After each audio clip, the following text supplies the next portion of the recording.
Hello, YouTube. I am back with another kind of impromptu brain fog and long COVID update. So I know it's definitely been only a couple months, but I figured I'm at a point where I should probably release another one of these updates, and I'm gonna try and put one of these out as long as it makes sense. So the last time I checked in, I said I had finally gotten into seeing a doctor, and I was going to start doing a bunch of tests to see if there was anything I could do to hopefully fix this and get my life back.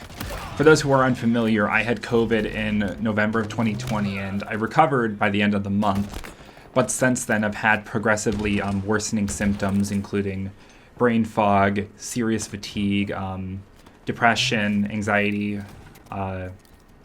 memory issues, disassociation, kind of like perception overload, and just kind of like this general slowdown of my ability to process things. It's very complicated and very off-putting. There's a lot of information out there about long COVID if you aren't familiar, but mostly I just kind of wanted to touch base and about where my results with my doctor had gone. So obviously this is a little bit personal, but there's nothing like seriously whatever in here, so I don't really mind sharing it. So there is a few things. Now, the first time we realized something was wrong is after I got a bunch of blood work, and apparently my vitamin D was kind of low, but that's normal for people in Michigan, so I didn't think too much about it, and neither did my doctor. But the other interesting thing was my testosterone levels were seriously low, and I don't know if that was related to long COVID or anything like that, but I have started taking shots bi-weekly since, and while I feel like they've helped my physical energy a little bit, in the grand scheme of things, they really haven't done much, especially mentally and neurologically. So a few weeks went by, we kept going. I have started an antidepressant, something I never thought I'd do because for the longest time, I was really able to keep my mental health in check.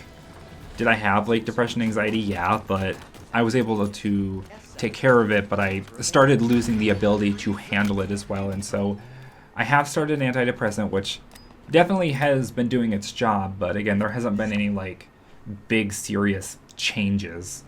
And very recently, I got a CAT scan done in my head, and there were no abnormalities found at all. So I don't know if it was a complete scan or something, but I know they did do a scan of some kind, and nothing really stood out to them. So kind of what's next with them is we want to try and do this sleep study to see if I'm getting enough oxygen when I sleep.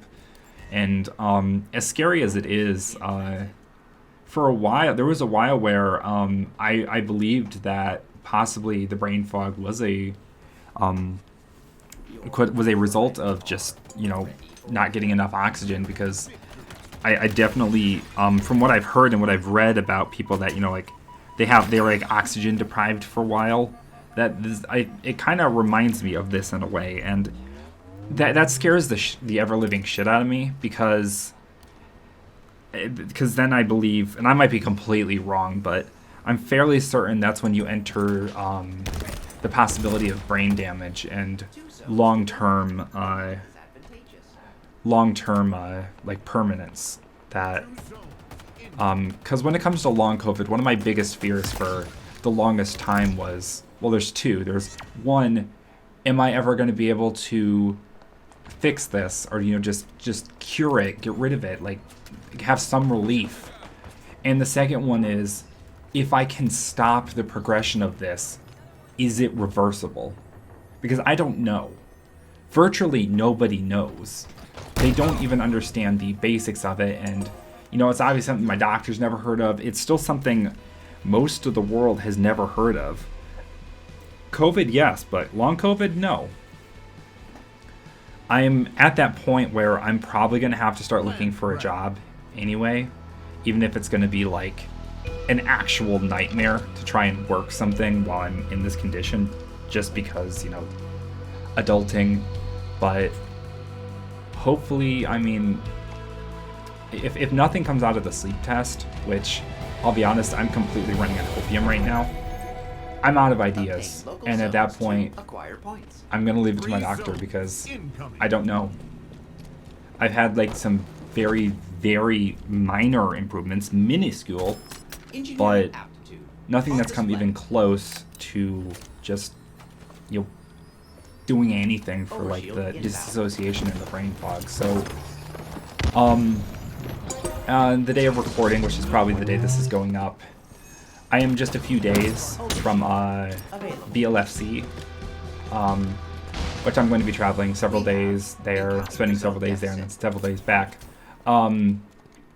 Last time I was there, I was introduced to the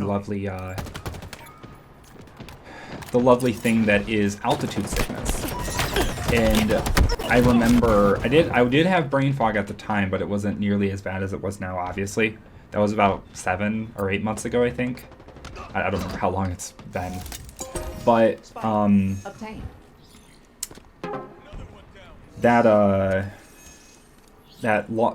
just the altitude, the air being so much thinner, it was very I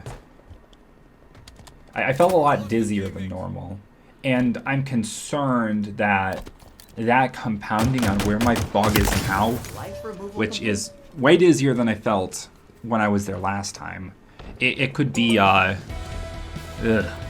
pretty. I guess I'll find out when I get there, and it will be a couple day journey to get there, so hopefully I'll acclimatize over time, so it's not as bad. Plus, I had the experience of last year, so there's always the chance that my body will react better to the high altitude, and I won't feel like a fuzzy zombie this year. Anyway, obviously, I'm just going to be monitoring with my doctor. The next step is that sleep study, but aside from that, there hasn't been any real changes. But I kind of just wanted to give you guys an update on where everything is and the plans moving forward. If I find any substantial like information from that test, I'll let you guys know.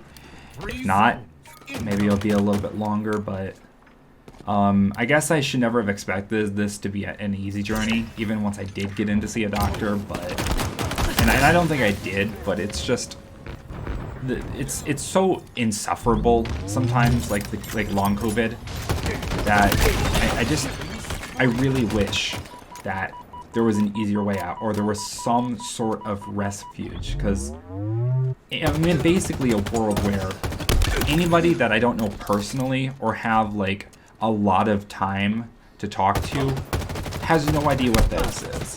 It's not something you can completely, you know, understand from the outside. You can barely understand it from the outside looking in. And so to most people, they look at me and they're like, you know, maybe he's tired, but he's fine. They have no idea the severity of this condition.